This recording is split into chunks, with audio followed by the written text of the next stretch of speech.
So there's this one bit of advice I see time and time again on Twitter, on LinkedIn, anywhere and everywhere that markets congregate. Write like Ernest Hemingway. Now apparently, and I don't know who voted for this because it wasn't me, Ernest Hemingway is the best writer who ever lived because he writes in this curt, muscular style without an ounce of fat on it, you know the one, for sale, baby shoes, never worn, all that kind of stuff. And this style is supposedly something that everyone who writes for business purposes should aspire to. So much so that there is an app you can use to Hemingwayify your writing.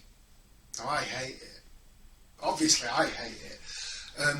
But I've done an example of it in action. So what I've done is I've taken a scene from my favourite film, well, one of my favourite films, Withnail and I.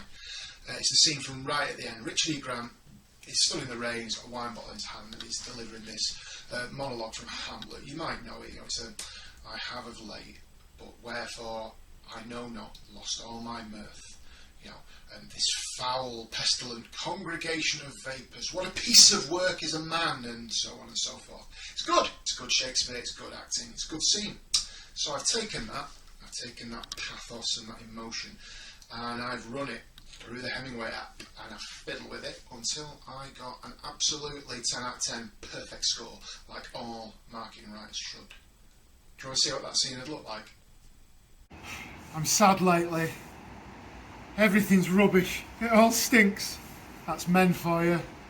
We're all dust in the end. I don't like people.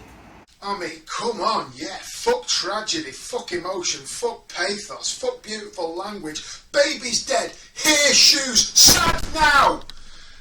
Am I saying that you should never, ever, ever write like Ernest Hemingway? Nah, of course not. That'd be ridiculous. What I am saying is that you should never, ever assume that there's a one-size-fits-all style of language that you should apply to all of your writing, Maybe your audience don't want this long, rambling sentences, the big, sweeping, dramatic, and it's all about soaring highs and dizzying lows and all-consuming emotion. It spills onto the page. It's a never-ending tide of hope and fear and joy and every single shade of human feeling.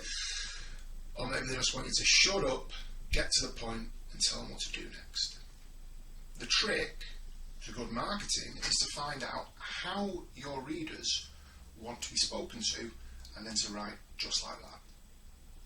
Or, as a certain overrated alcoholic American author might have put it, engage clients, pattern match, sell more.